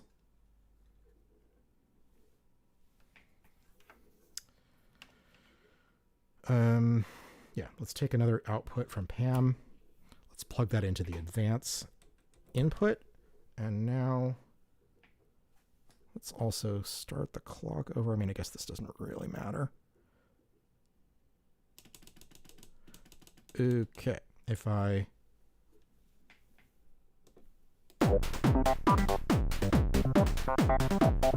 Okay, so what's happening now is I'm sending every quarter note, I'm switching which of the 2 outputs this 16th note clock is sending to. And so that's alternating on mimetic. This may be a little hard to see with all the cables. It's alternating between advancing sequentially and picking a random step. You can kind of see that even though it's going fast. But what I can do is slow down the clock that's changing the switch.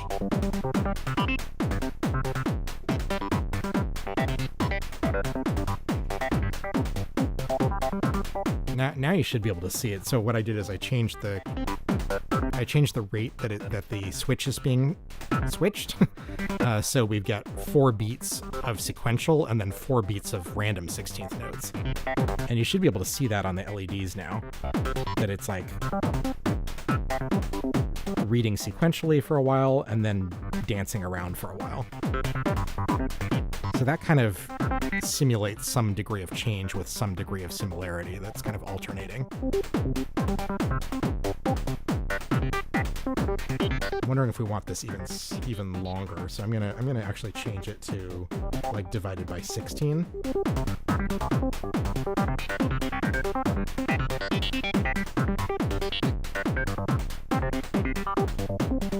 So we get 4 bars of sequential and then 4 bars of random. All right, let's bring in our drone again.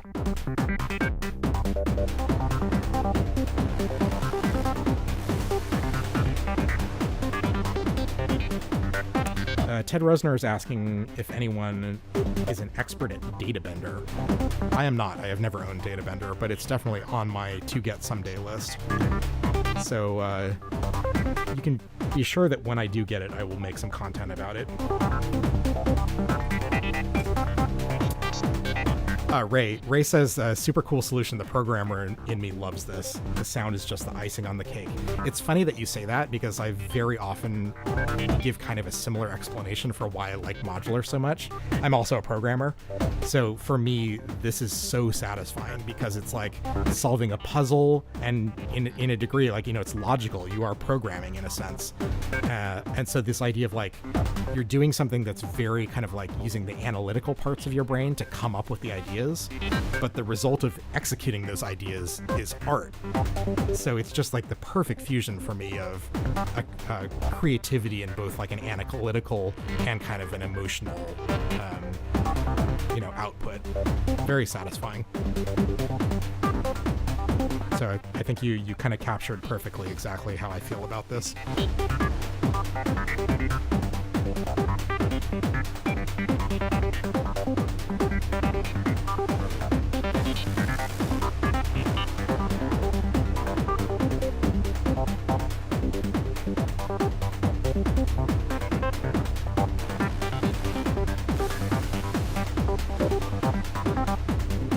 45 years. Congratulations, man. That's quite a career.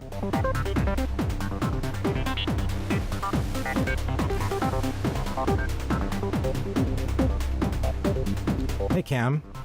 Thanks for stopping by. I never played No Man's Sky. Does it have a lot of music like this?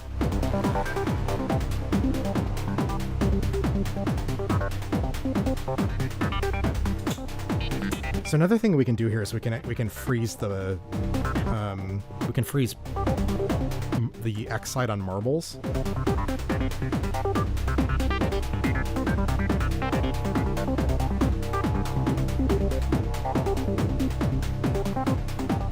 So that it plays the same notes in sequence.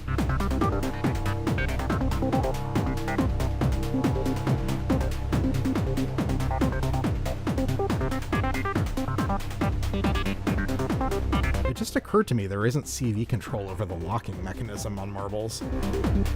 That's interesting.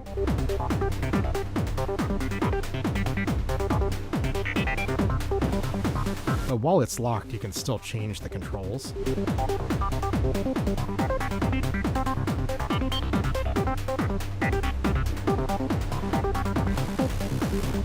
Let's add an LFO.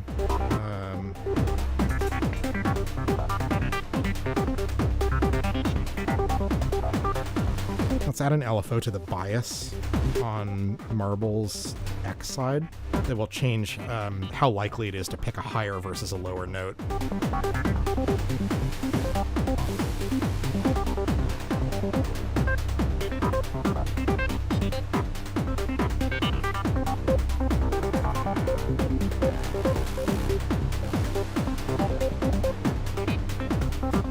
Brees, my friend. Very nice to see you, as always. Things are going well today. I think we're having a pretty good time. This all started because... What was my original idea? I don't even remember now. Oh, yes. It was because I was trying out one of the new custom firmwares that I flashed with Plaits Palette. So we're using the Braids linear wavetable wave line mode or whatever it's called. We're using that on plates, randomly modulated to give us this kind of like glitchy synth line. We've got Toro Ceteratossalia as a drone underneath it all. Got some techno drums going, and we're sending our Toro Ceteratossalia drone through the Mood Mark II guitar pedal down in the corner here. So that's the TLDR of what we've done in the last hour and a half. Bad Machine says, whatever I did while he grabbed coffee is sounding quite nice. What did I do? I guess, well, I don't know how long it took you to grab coffee, but the last few minutes we were changing the pattern on mimetic, which is the modulation of the wavetable. And then the last thing I did was I changed I locked the melody coming from marbles, but I'm modulating the bias so that it changes the range of what notes it picks.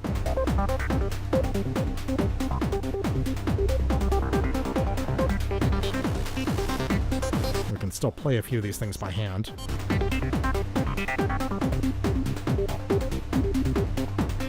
I haven't been touching the filter cutoff on our drone voice. wonder if that should be modulated too. Oh yeah, that sounds awesome. Oh no, actually I do have an LFO plugged into that. Maybe I'll just let a little bit more FM in.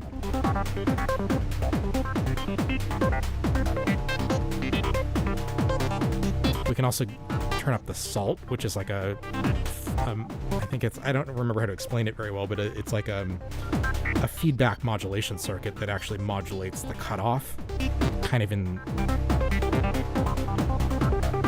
some way connected to the resonance. I have to read the explanation of it. One thing that annoys me about Neptune is that the explanation for how salt works is actually not in the manual. It has like a single sentence that says like it's a feedback modulation circuit, but I don't think it actually explains what it modulates. But I'm pretty sure it's the cutoff.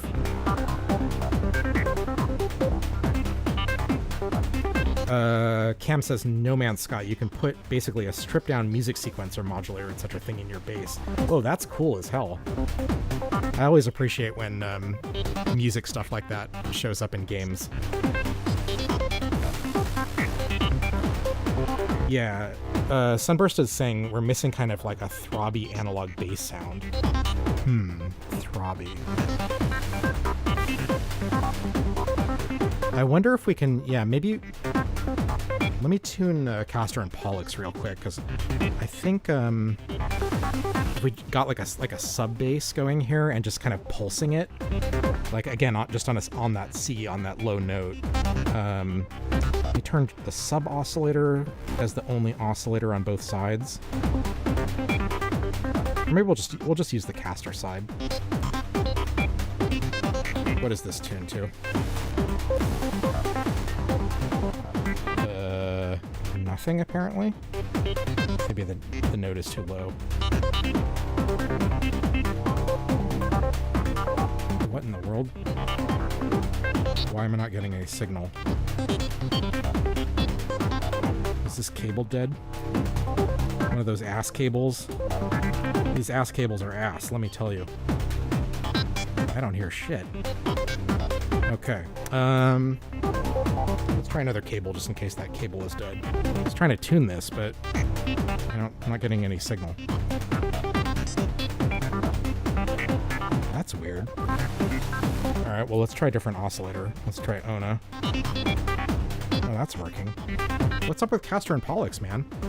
Why is it not producing any sound? Okay, let's get this tuned to a C. Okay, and so now we can use one of our square wave sub oscillators. Let's send that through a VCA. Get a shorter cable.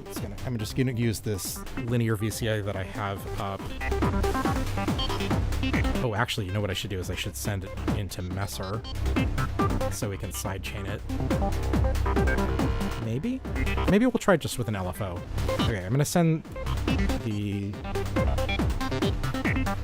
Castor and Pollux's sub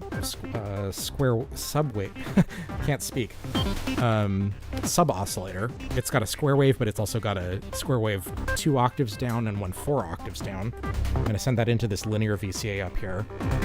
And then let's get... what are we going to use for this? Maybe we'll use another LFO from Quadrax. I want this one to be unipolar, though. I might want to invert it. I'm trying to think here. Maybe I do just want to use the compressor to do the pumping. Yeah, let's do that. Let's do that. The first one, thank you very much for stopping by. It was a pleasure to have you. Appreciate your thoughts. Hope to see you again. Okay, I'm going to plug the voice actually into Messer, which is my compressor over here on this side. So let's plug the input in right there.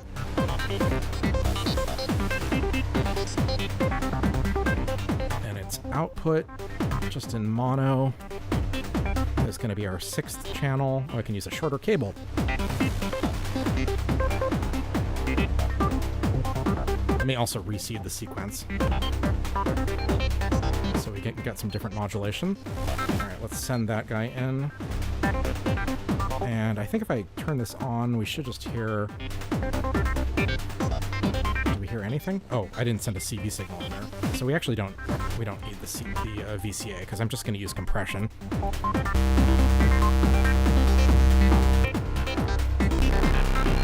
Yeah, really low, 4 octaves down. I think we might want to filter this, though. So I'm going to send that through Icaria. I want it a little smoother.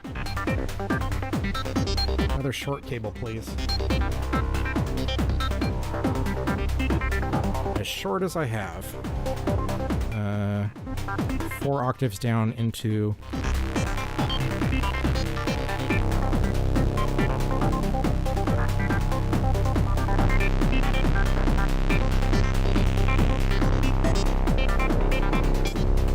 that maybe, or maybe even subbier. I don't know, man. Let's just try getting the sidechaining going. So what I was gonna do is, let's shred this again for good measure. Let's take the output of the kick drum and send that through a multiple.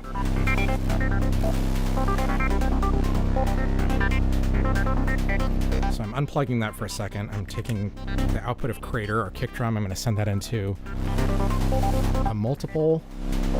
And then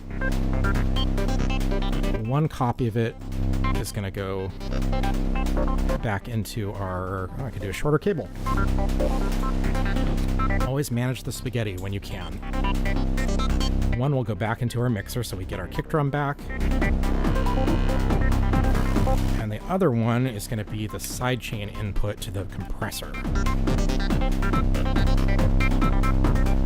Let me mute the other stuff real quick, just so we can really hear this.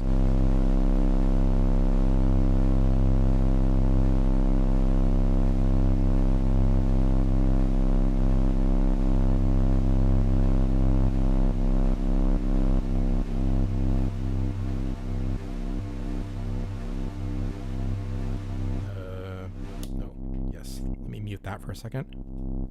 There we go. So I'm just sending it a droning... I'm not sending it through a VCA. This is just droning into the compressor. This low square wave.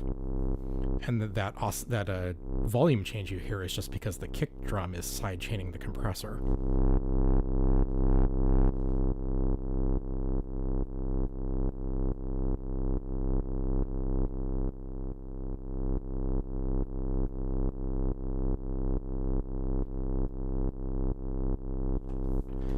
Nice thing about Messer is that the ratio knob, when you turn it all the way up to noon, it's limiting so that it prevents the volume from going past a certain point.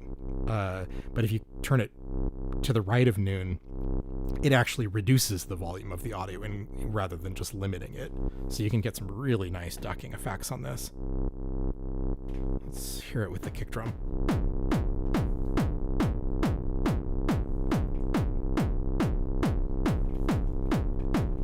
Who was it that said we... who was it that said we needed a bass? I've forgotten. Well, whoever... Oh, yes. Oh, Sunbursta. What do you think? Is this kind of what you were imagining for the bass, or what do you want to change here? We might need some filter modulation on this.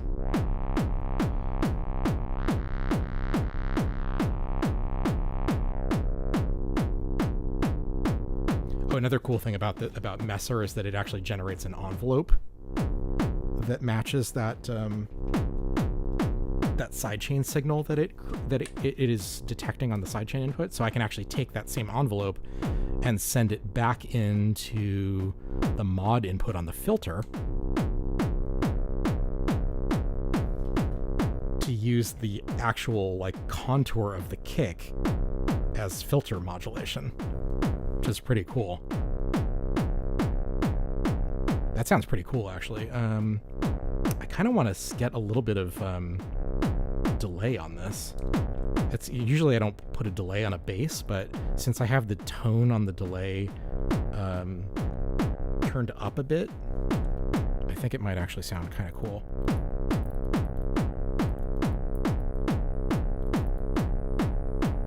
I don't really hear it. Let's turn it all the way up. Yeah, not quite what I was imagining. All right, maybe that's not it. All right, let's bring everything else back in.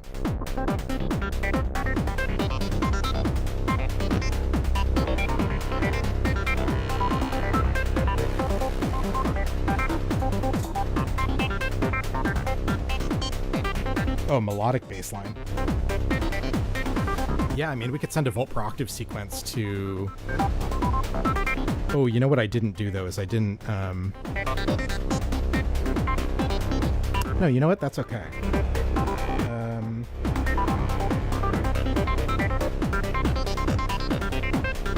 Let me get a couple of cables from...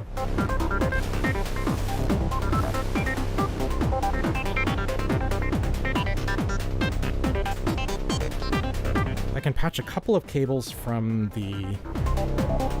Yeah, maybe we don't want to bother with the Oxy, given we're kind of about to wrap up soon. Maybe, yeah, I think maybe getting the Oxy involved at this point. It's a bit late in the hour. So yeah, that's a good suggestion. Let's just do Marbles X3.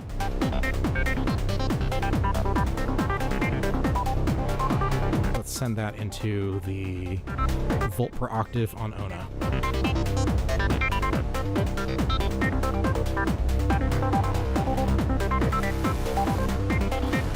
I think this is probably not right because I have the range on Marbles like way too high. Maybe we'll send this through Bard Quartet.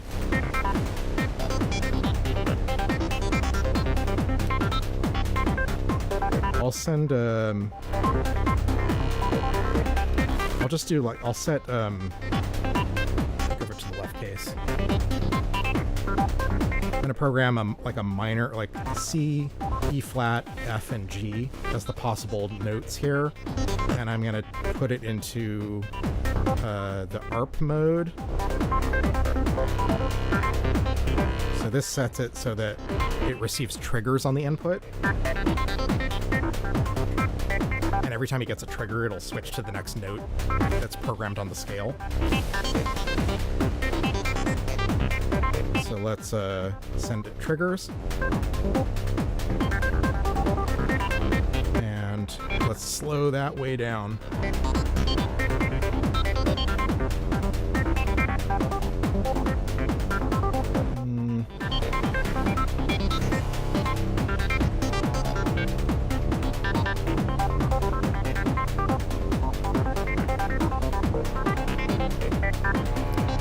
So 2 measures of each note. And let's give it an octave spread also. So it'll go up 2 octaves before it repeats. Hey, Pew Pew Pew, thank you very much for hanging out.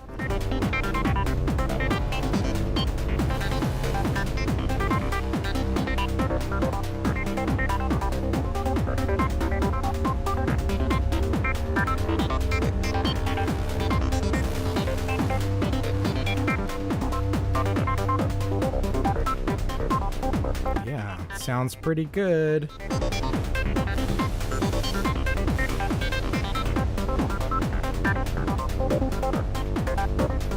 Let's try it.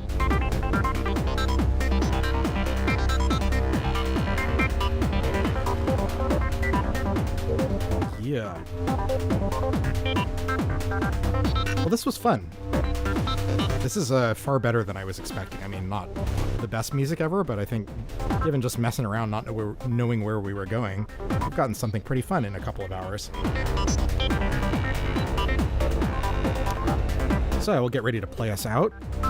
Thank you very much for everyone that was here live today, chatting and listening to the music with me, helping me figure out what to do next. This was a good one. If you're into this kind of stuff and you want to chat about it some more, please join the Discord community, bit.ly/PerceptesDiscord, capital P, capital D. It'll be on screen in a moment. I have lots of videos on this topic too, lots of modular synth videos, as well as if you want to hear some more of the more serious music that I've done with and without modular, you can check out the other videos on the channel. And if you like what I'm doing, especially if you're one of the regulars here, I would really appreciate any support that you can lend my way on Patreon. Patreon.com/Percepties. It'll help me sort of sustain doing this in the long term so that I can keep hanging out with y'all making some music. But you'll get a bunch of benefits if you sign up. It's not just throwing your money away. So, benefits for paid patrons. You can join Patreon for free if you want. You'll get updates about when there's new stuff. But if you want to join one of the paid tiers, there's a whole bunch of benefits. So for the educational videos that have like modular tips and tricks or gear deep dives with patch examples, you'll get a text version of the patch notes for all of those videos. So you'll be able to like fully recreate exactly what I did in the video. Experiment on your own. Some people find that very helpful. For any of the musical performances on the channel, you'll be able to download the music separate from the video. I share project files for both the educational videos and for music that I do on like Electron boxes and stuff like that. Occasionally I put sample packs up for download, usually sampled from modular, sometimes with a theme, something kind of interesting. And for the higher tiers, you also get your name in the credits on videos, as well as the ability to request topics for future videos. And of course, access to additional Discord channels.